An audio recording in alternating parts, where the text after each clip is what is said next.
Bueno, la unidad que comienza es referida a elementos de protección personal. Ustedes siempre van a referir todo lo que avancemos con elementos de protección personal al trabajo práctico que vienen realizando, cada cual con sus emprendimientos productivos, ¿verdad?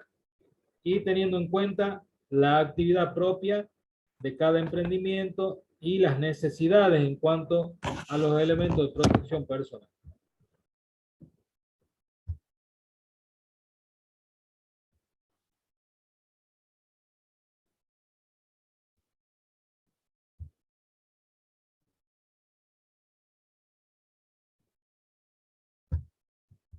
Bueno, entre los requisitos que se le solicita a los elementos de protección personal se encuentran los siguientes. Protección adecuada.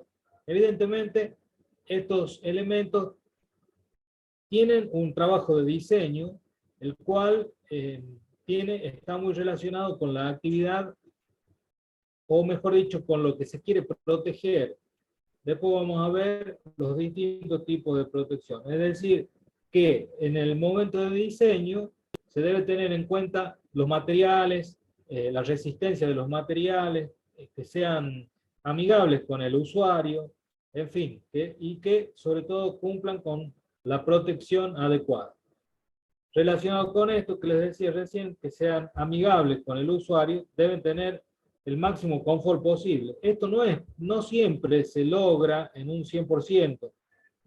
Tengamos en cuenta, por ejemplo, que acá en La Rioja, cuando hay altas temperaturas y, por ejemplo, los operarios de líneas eléctricas tienen que usar doble guante, casco, antiparra y todo lo demás, no siempre van a estar en una situación de máximo confort, pero es el confort que les puede brindar a la vez que está protegiendo eh, a la persona, ¿cierto? Luego también otro de los requisitos es no restringir los movimientos, porque lógicamente esto tiene sentido común. Si restringiera los movimientos no sería útil para desarrollar la labor que está poniendo en riesgo al operario, ¿verdad?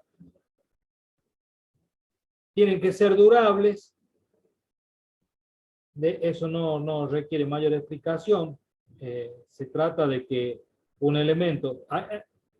Tengamos en cuenta también que hay elementos de protección personal que son descartables, pero ese sería otro tipo.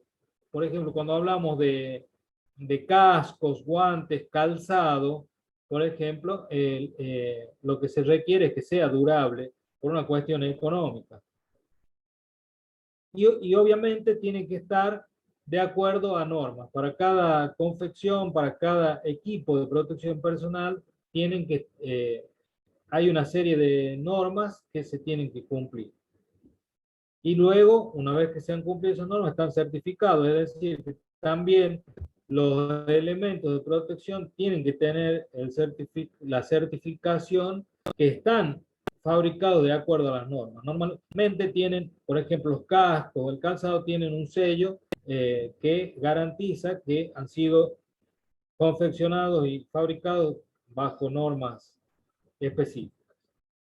Todo lo cual apunta a dar confianza. Es decir, si nosotros sabemos que el equipo de protección personal cumple con todos esos requisitos, va a dar como resultado que tengamos confianza en el mismo y podamos usarlo con tranquilidad. Bueno, ¿cómo hacemos para seleccionar un elemento de protección personal? Lo primero es identificar los riesgos a los cuales están expuestos los trabajadores. Si no sabemos cuáles son los riesgos, menos vamos a poder saber seleccionar el equipo de protección personal. Si ustedes recuerdan, una de las primeras clases que tuvimos cuando hablábamos de los accidentes y también después cuando hablábamos de máquinas y herramientas, cuáles son los peligros inherentes al uso de máquinas y herramientas. Por ejemplo, acuérdense que había máquinas que principalmente pueden proyectar partículas sólidas. Después había máquinas que pueden producir quemaduras, pueden producir cortes, en fin. Lo que tenemos que hacer es identificar claramente cuáles son los riesgos a los que está expuesto el trabajador.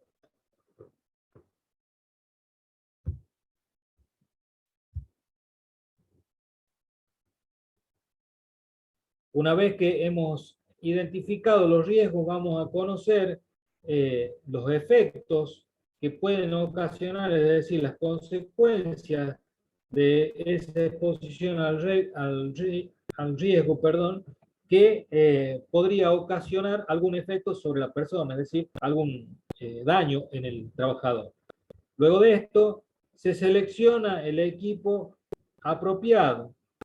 Y una vez que ya tenemos todo esto, también es necesario adiestrar en el uso y el mantenimiento de los mismos. Muchas veces se producen accidentes porque no se sabe usar correctamente el equipo de protección personal o el elemento de protección personal, o bien ha tenido a lo largo del tiempo un mantenimiento defectuoso, el cual en algún momento falla y se puede producir el accidente. Así que este punto también de adiestrar en el uso y el mantenimiento es muy importante. También cuando, por ejemplo, no se logra una situación de confort en el operario, el mismo tiende a no usarlo. Entonces, poniéndose en una situación de riesgo, y el cual no debe permitirse. Les cuento una anécdota que tiene que ver con un accidente. Una vez un operario de videocable estaba haciendo un empalme de los cables. Entonces estaba con dos cables, estaba tratando de atar y le tenía que hacer un empalme y atarlo, ¿no? Obviamente en la escalera, en altura, y estaba con el casco, con las antiparras y los guantes.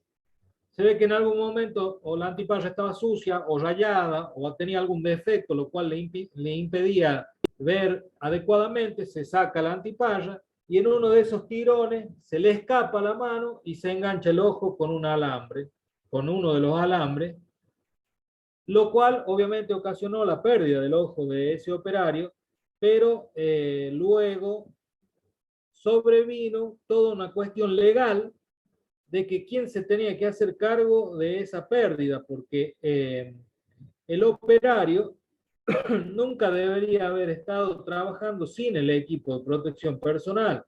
Entonces, la pregunta venía, ¿quién le autorizó a subir a la escalera a realizar el trabajo sin el elemento de protección personal? Entonces ahí tenía un supervisor o un jefe de cuadrilla, que en algún momento podría ser cualquiera de ustedes, alguien con capacidad de mando, sobre quien recaía parte de la responsabilidad al permitir de que este operario subiera y efectuara el trabajo sin la protección, en este caso visual, correcta.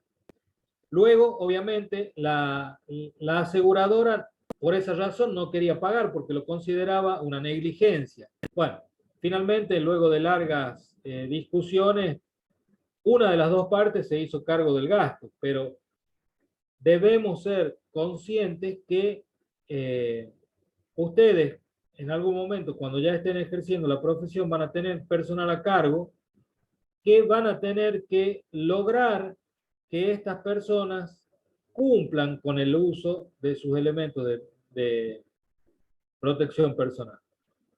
¿Cómo se hace eso? Y bueno, con charlas, con capacitaciones, convenciendo, educando al trabajador acerca de la importancia del uso de los elementos de protección personal. La importancia y la obligatoriedad, ¿no? Entonces, bueno, continuando, vamos ya a ver los distintos tipos de elementos o equipos en cuanto a las partes del cuerpo que protegen. Si tratamos de protección craneana, obviamente el objetivo es proteger la cabeza. ¿De qué? Por ejemplo, de objetos en caída libre, de golpes, de agresores químicos también, y de la corriente eléctrica, entre otros. Algunos tipos de cascos que se usan son los que se pueden ver en estas figuras, como por ejemplo el de la derecha, más pareciera que es un casco de seguridad como los que están en la parte inferior izquierda. En cambio, el verde de la izquierda es para, más que nada, para protección química. Como ven acá, hay algunos cascos que tienen como una escafandra transparente en un caso, este otro caso es para soldar. Hay otros cascos que admiten la colocación de anteojos, otros cascos que vienen con las protecciones auditivas incorporadas.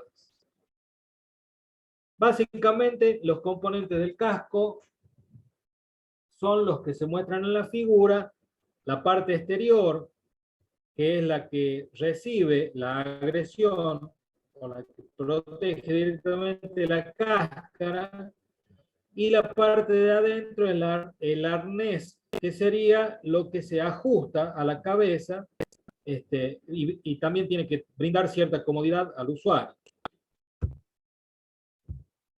En cuanto a la protección ocular, nuevamente el objetivo es proteger los ojos contra agresores. Bueno, en la vista también podemos ver distintos tipos de peligros, como por ejemplo proyección de objetos o partículas, proyección de partículas incandescentes, penetración de polvos, salpicaduras de metal en fusión, gases, humos, vapores que pueden irritar la vista, exposición a radiaciones, como en el caso de las soldaduras, en fin, todo eso, entre otros, también en la práctica pueden surgir algunos. Estos son los más comunes que podemos ver.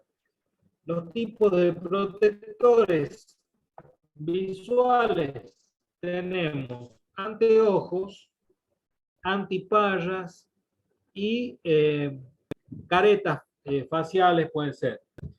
Fíjense, los anteojos protegen de riesgos frontales y laterales. Hay algunos que tienen una protección que se extiende hacia el costado, ¿no? Entonces pueden proteger los riesgos frontales y también laterales. Las antipallas, la diferencia entre las antipallas y los anteojos es que no brindan un sello a la vuelta del ojo. Entonces, por ejemplo, polvo en suspensión, humos, vapores irritantes pueden penetrar. No así con las antipallas, las cuales tienen un sello de goma que sellan, valga la redundancia, el ojo e impide esa penetración de otro tipo de partículas más allá de las que hablamos que son proyectadas y demás. No sé si se entiende esa diferencia, supongo que sí, ¿no es cierto? Bueno, ustedes a medida que yo voy hablando, vayan relacionándolo, nuevamente les digo, con sus actividades, ¿no? En los emprendimientos. Acá hay otro tipo de antipallas, distintos tipos. Bueno, y estas son máscaras faciales, tipo caretas, que protegen los ojos y la cara, pero de proyección de partículas, no así de humos, vapores o líquidos, depende la orientación de la proyección del líquido, ¿no? Acá se ve la forma de montar una máscara sobre un casco. En algunos casos, otros ya las traen incorporadas. Estas son máscaras para proteger de radiaciones, en el caso de soldaduras. Y eso es en cuanto a protección visual. También vamos a encontrar entre los elementos de protección personal lo referido a la protección del sistema respiratorio, cuya finalidad es proteger las vías respiratorias de material, ahí hay un error, dice material, es material particulado, líquido o gaseoso que se encuentre disperso en el aire. En ese caso tenemos algunas máscaras que poseen, como se ve en la figura, filtros de distinto tipo y calidad, dependiendo de lo que se quiera filtrar. Y acá tenemos una clasificación acerca de este tipo de protección. Una clasificación que es dependiente del medio ambiente o independiente del medio ambiente. Vamos a ver cada una de ellas.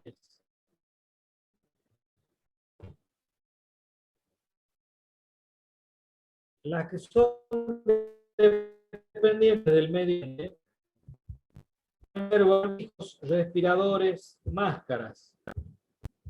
Utilizan filtros. Estos filtros actúan por retención mecánica, ¿sí? Dependen del tipo de agresor que sea. También pueden emplearse algunos de retención química. Y las restricciones sobre este tipo de máscaras son que pueden ocasionar deficiencia de oxígeno, pueden admitir altas concentraciones de tóxicos y pueden no ser efectivas para agresores desconocidos.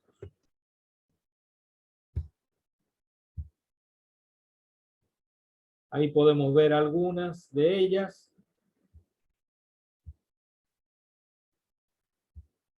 Bueno, creo que gracias al COVID muchos hemos aprendido acerca del uso de las mascarillas, de ese tipo de protecciones, pero no obstante, en este caso estamos hablando de otros riesgos, ¿no? Bien. Vamos a ver los que dependen del medio, los que son independientes del medio ambiente. ¿Por qué se llaman independientes del medio ambiente? Porque suministran el aire al usuario independientemente del ambiente donde se encuentren trabajando. Ya van a ver ustedes en las figuras siguientes. Ahora vamos a dar las características, pero luego hay unas imágenes que aclaran esta situación. Pueden ser equipos autónomos portátiles. Los mismos pueden ser de circuito abierto o de circuito cerrado. Puede tratarse de equipos a succión de pulmonar forzada y equipos de aire comprimido que pueden provenir de un cilindro o de un compresor. Entonces, acá está claro que independientemente del ambiente donde se esté trabajando, el aire que se le va a suministrar al trabajador a través de este equipo de protección de las vías respiratorias va a ser un aire tratado, respirable, en condiciones óptimas de ser respirado. A diferencia de las mascarillas anteriores que, como ustedes saben, pueden tener un filtrado incompleto, pueden haber sido mal seleccionadas para el agresor del que se trate. En este caso, no, porque estamos hablando de equipos que le suministran el aire respirable al operador. Ya vamos a ver en las figuras, y fíjense ustedes acá una breve descripción de los equipos autónomos de circuito abierto. El aire u oxígeno, acá dice aire u oxígeno, en realidad nosotros no respiramos oxígeno puro. Ustedes saben que el aire que respiramos es una mezcla de distintos gases, por lo cual el tubo que se almacena puede estar mezclando oxígeno con aire puro en alguna proporción, en la proporción específica, o bien si se encuentran en tubos, como por ejemplo los tubos para que tengan una idea, los tubos de los buzos, los buzos de agua, es aire comprimido, no es oxígeno comprimido, es la mezcla de todos los gases que conforman el aire. Entonces, este aire se encuentra almacenado en un cilindro que porta el usuario completándose el equipo con una máscara facial y una mochila para el transporte del equipo por parte del operario. Despiden el aire exhalado al ambiente exterior. Este es el típico equipo de aire que llevan los bomberos. Que ustedes han visto, llevan una mochila con su tubo, con sus máscaras, aspiran el aire puro que está comprimido en el tubo y lo expiran al ambiente exterior. A diferencia de los equipos autónomos de circuito cerrado, estos también son llamados de recirculación debido a que el aire exhalado vuelve en un circuito cerrado después de pasar por un filtro purificador y enriquecido con oxígeno. Nuevamente es aspirado por el usuario. Acá vamos a ver un equipo portátil de circuito abierto, como les decía recién. Y este es un equipo portátil de circuito cerrado. El aire parte de un tubo, se respira, se expira y vuelve a ese circuito donde se filtra, se enriquece con oxígeno y se vuelve a respirar. Bien. Los equipos de succión pulmonar constan de una máscara facial antigas y una manguera a través de la cual succionamos el aire puro.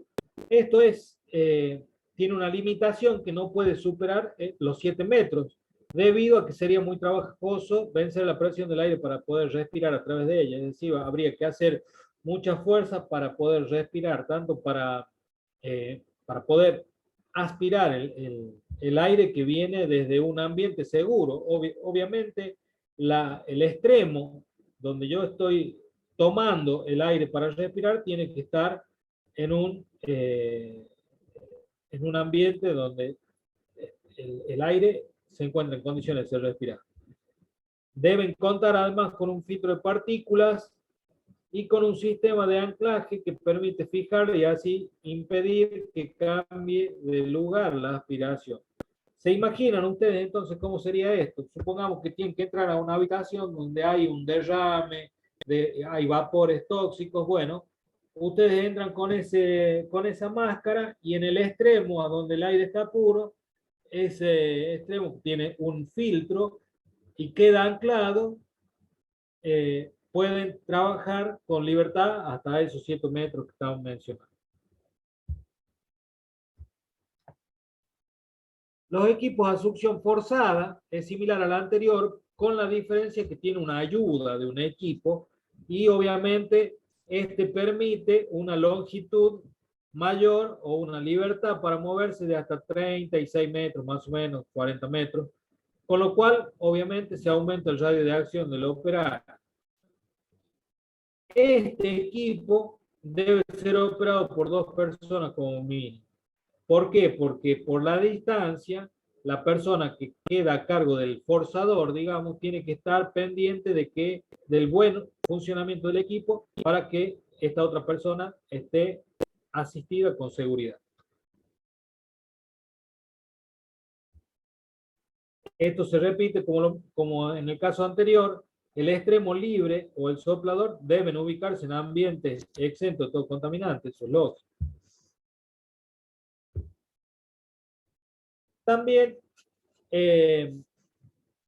los equipos de aire comprimido provenientes de cilindros son parecidos a los equipos autónomos portátiles. La diferencia es que el tamaño del cilindro es de 6 a 8 metros cúbicos en este caso, y entre este y la máscara hay un tramo de manguera que puede llegar hasta 45 metros de longitud. Obviamente, como el equipo, el aire está comprimido, no va a tener dificultad en respirar, ni ningún trabajo en respirar por esa distancia que tiene acá. Este tipo a ver si hay alguna imagen de esto. Bueno, también con el tema de la pandemia hemos visto mucho imágenes de laboratorios. Bueno, en laboratorios ustedes ven que tienen equipos donde van conectados a una manguera y esa manguera a una línea de aire que sería similar a esta proveniente de cilindros de aire comprimido. Este sería un esquema, ¿sí? El aire es suministrado por medio de un compresor, esta es la línea del compresor, y llega al usuario a través de una manguera de aspiración, habiendo sido previamente purificado y desodorizado, es decir, filtrado. ¿Por qué? Porque al pasar por el compresor, el aire suele tener olor a la grasa, al lubricante del compresor.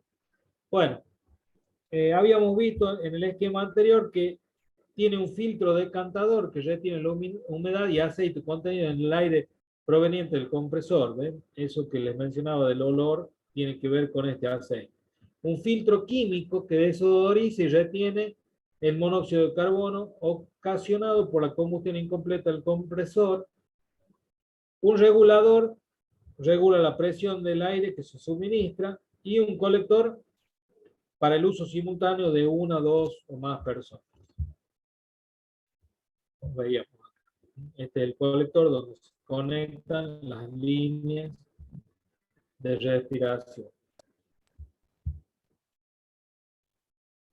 La manguera tiene aproximadamente un diámetro de 9 milímetros y el largo adecuado para cada tarea.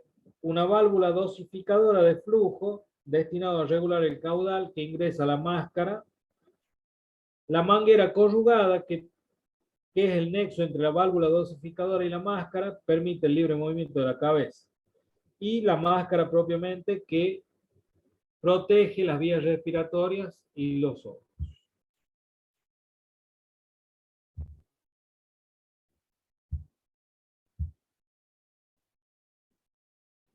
A ver, espera que se parece que nos pase.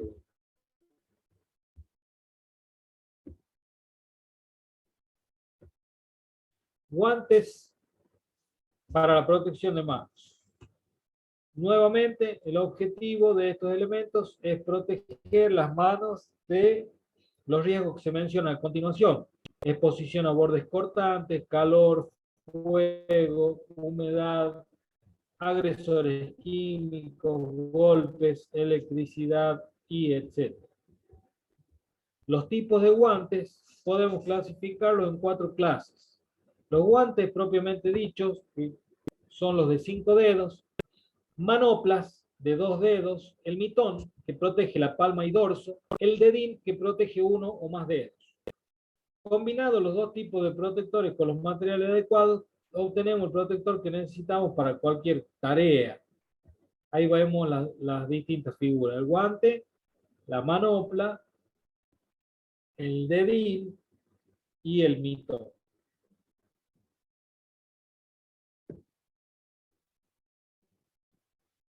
Acá podemos ver guantes de distinto tipo de material según los agresores que queremos de los cuales queremos proteger, ¿no? Este rojo es para productos químicos, este que tiene esta superficie brillante es para aislante del calor, esto, el anterior, este amarillo es para cortes, y este probablemente no se ve muy bien, pero también sea para evitar cortes o el guante L. No se ve bien. También entre los elementos de protección tenemos los delantales, muy usados en los talleres metalúrgicos, sobre todo en la parte de tornería, en la parte de soldaduras. Son elementos que protegen la parte del cuerpo, generalmente el pecho y parte de las piernas. Lo elemental es determinar el tipo de material adecuado para cada tarea. Bueno, vienen de distintas medidas, ancho y largo, como por ejemplo este, el delantal largo. Después tenemos un delantal de cintura, un delantal especial que tiene un diseño particular. Espérenme un segundito que tengo que se me va a apagar la computadora.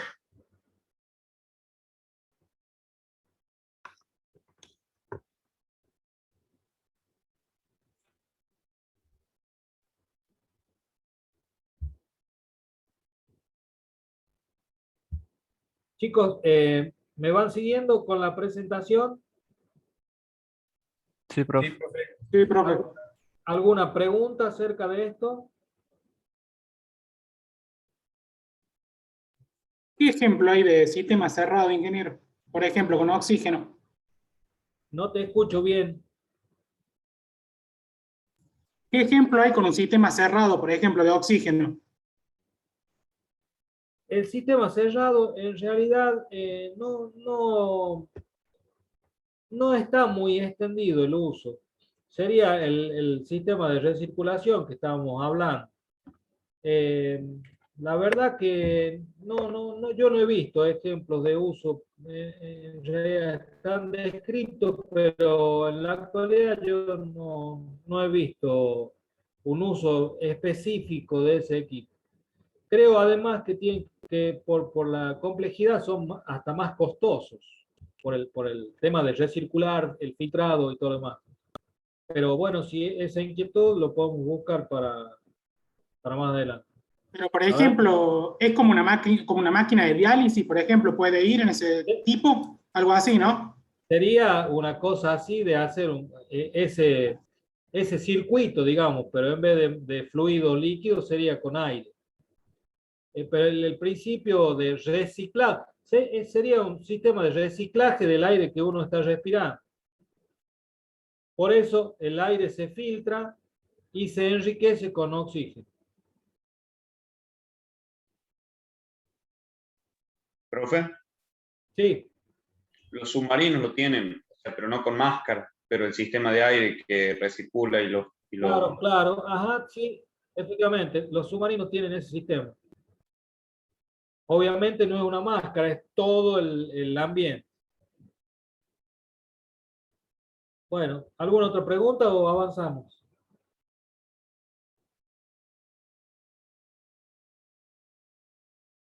Continuamos entonces.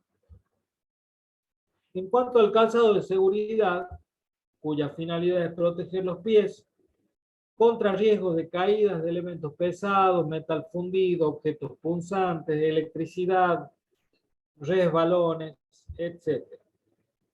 Dentro de los modelos más usuales, a ver si hay alguna.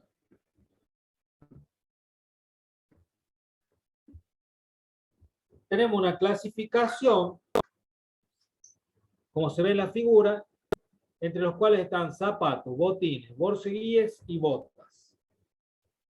Dentro de los modelos más usuales podemos destacar conductores, hechos para disipar la electricidad estática que se acumula en el cuerpo del usuario. Contrachispas o antiexplosivos se utilizan en lugares donde hay riesgo de explosión. Para riesgos eléctricos, protegen del contacto con conductores de corriente eléctrica, es decir, son dieléctricos. Para fundidores, este tipo no tienen cordones, el ajuste se efectúa con un fuelle elástico que en caso de necesidad facilite sacárselo rápidamente. Acá tenemos algunos modelos como el botín, el zapato, el borceguí o la bota, en este caso sería una bota de goma. Otros modelos, normalmente como este negro que se ve acá en la parte superior izquierda, tienen una punta de material duro, antes era de acero, ahora hay de otros materiales mucho más livianos e igualmente resistentes y que protegen, cumplen la finalidad de proteger contra golpes o caída de elementos pesados en los pies.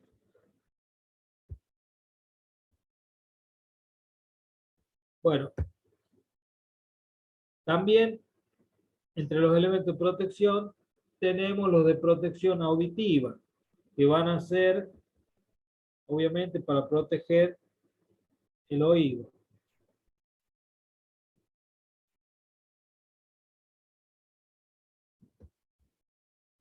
De esto, a ver qué tenemos. Bueno, perdón.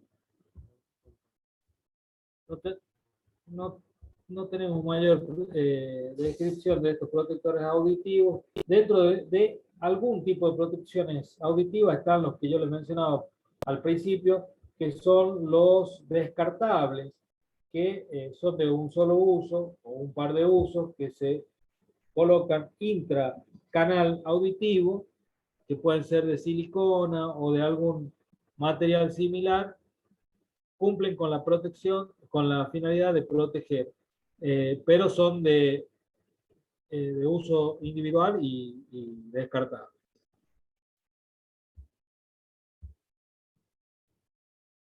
Bueno, también tenemos equipos de protección total para el individuo, que son elementos que combinados brindan protección total al operar. Por ejemplo, trajes estancos que incluyen un mameluco o buzo enterizo, incluida capucha, guante y botas, de material acorde, siempre acorde al riesgo que se va a enfrentar, el cual se completa con el conjunto con un equipo de protección respiratoria independiente del medio ambiente. Luego, hay trajes de protección contra radiaciones térmicas y fuego, que son los que básicamente usan los bomberos, trajes aislantes de calor, confeccionados en telas aluminizadas que permiten soportar altas temperaturas y también permiten estar en contacto con las llamas sin transmitir toda esa energía térmica hacia el interior. Bueno, luego un elemento que si bien no lo consideramos como de protección personal, puesto que es una ayuda, pero siempre en los ambientes de trabajo debería estar presente estos elementos de lava para la higiene ocular, que en caso de accidentes de cualquier tipo, ya sea por derrame de líquidos agresivos, polvo, proyección de partículas, debemos tener esta posibilidad de lavar el ojo con abundante agua, y este sistema es muy práctico porque tiene un pedalín que se lo acciona con el pie y sale el agua orientada a los ojos de quien se accidenta. Bueno, con esto creo que hemos terminado básicamente. Esta presentación no está en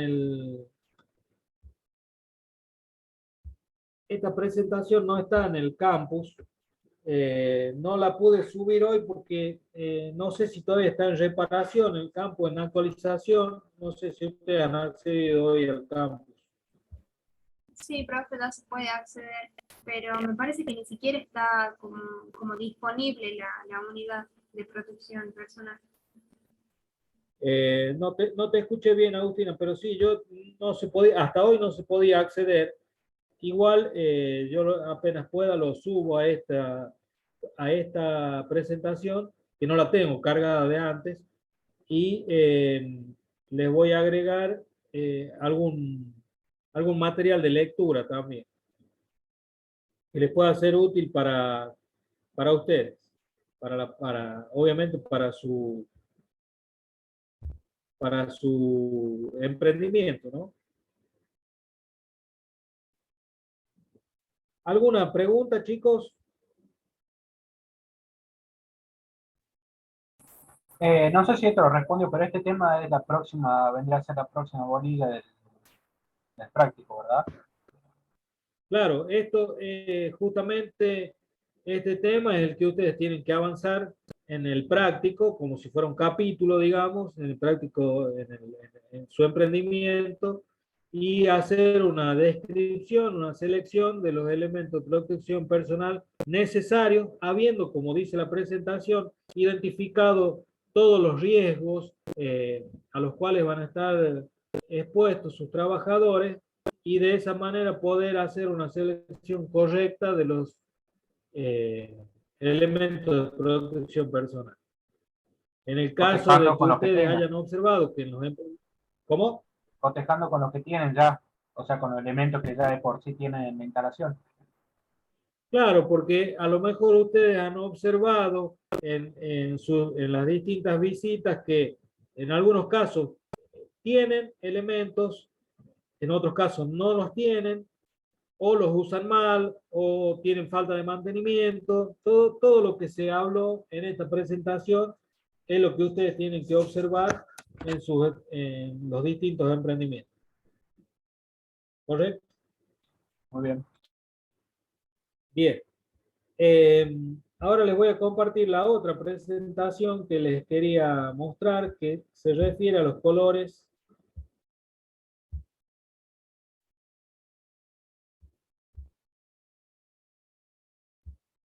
A los colores y señales de seguridad de acuerdo a la norma IRAM 10005.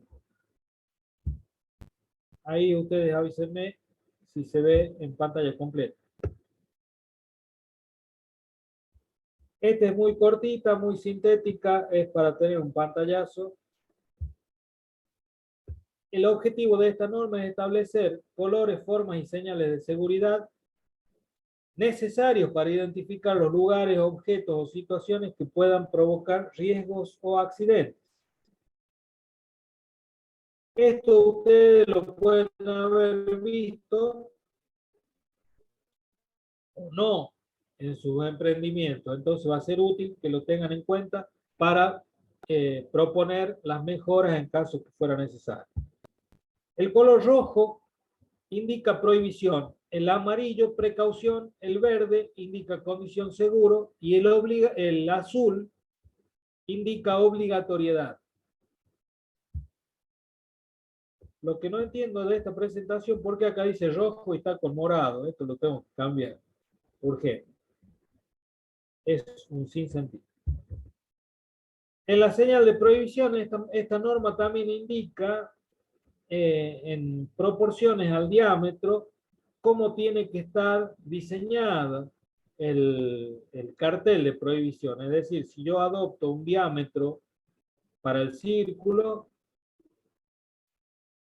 el espesor de la marca de esa figura tiene que ser del 10% de ese diseño, o sea, 0,1 de ese diámetro, 0,1 del diámetro. Y la franja que cruza de la parte superior izquierda a la parte inferior derecha en un ángulo de 45 grados. Una señal de advertencia tiene esta forma, generalmente triangular con bordes negros. La señal de obligatoriedad, un círculo azul. En verde son las señales informativas y, por ejemplo, acá tenemos distintos casos, como prohibido fumar, prohibido hacer fuego, prohibido el paso de peatones, no apagar con agua, prohibido beber agua, atención, riesgo de incendio, riesgo de explosión, riesgo tóxico, riesgo cáustico, riesgo de radiación, riesgo eléctrico. Riesgo cáustico, profe.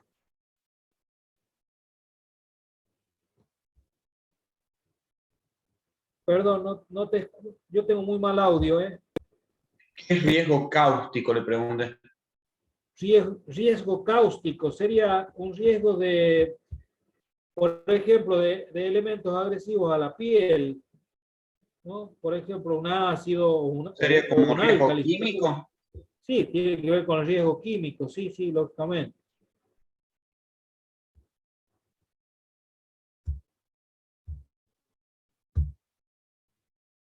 Bueno, vehículos industriales, radiación láser, carga suspendida, medio inadecuado para la salida. Bueno, ahí ustedes ven una serie de señales que no son muy habituales verlas al andar, pero son situaciones que se pueden presentar y tienen que estar señalizadas de esa manera. Bueno, eso era todo lo que les cabe. No hay más ejemplos. Por ejemplo, obligatoriedad de usar protección ocular, obligación de guantes de seguridad, protección respiratoria, utilización de casco, protección auditiva, calzado de seguridad. Y bueno, informativa como puesto de primeros auxilios, dirección obligatoria, hacia tal lado, salida de emergencia, salida, puerta y salida de emergencia. Bueno, estas verdes generalmente ustedes las van a tener en la ruta de evacuación de los sectores de su edificio en cuanto al riesgo de incendio. Y acá también hay una sección de señalización para seguridad contra incendio. Acá también, fíjense, la señal para indicar la ubicación de los matafuegos, ¿sí? En el caso de un triángulo tenemos 350, en el caso de un cuadrado 300 por 300.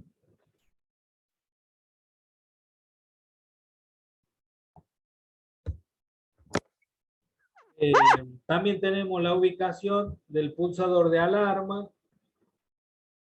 cómo sería la baliza para la ubicación del matafuego. Fíjense que también está normalizado el diseño, ¿sí? Si el matafuego tiene estas dimensiones, esto no puede superar el 1,5 metros, 1,20 o 1,5 metros desde el suelo, ¿sí?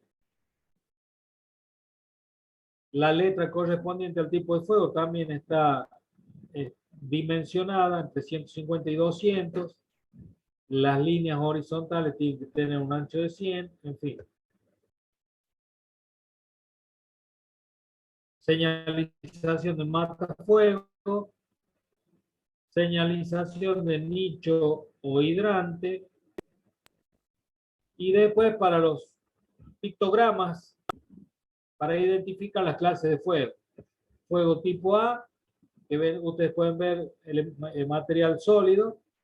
Fuego tipo B, combustibles. Y tipo C, producido por electricidad.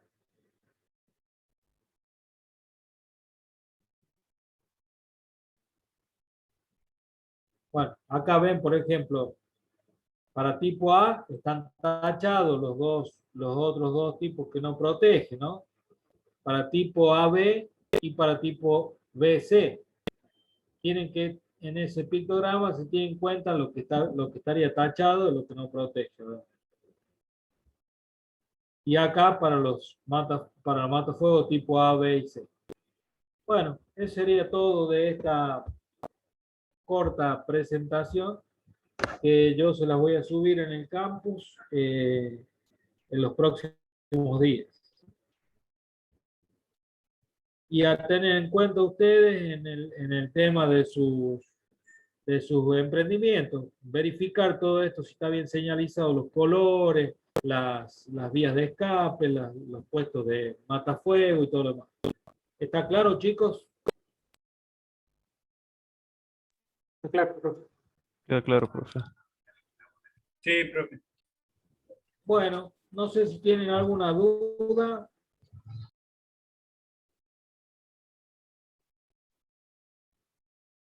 ¿Alguna pregunta relacionada con los trabajos de ustedes, sus emprendimientos?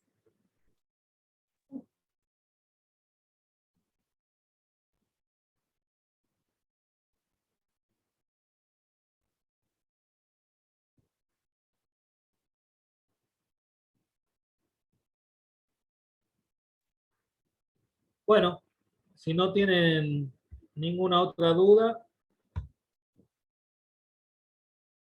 esto sería todo por hoy.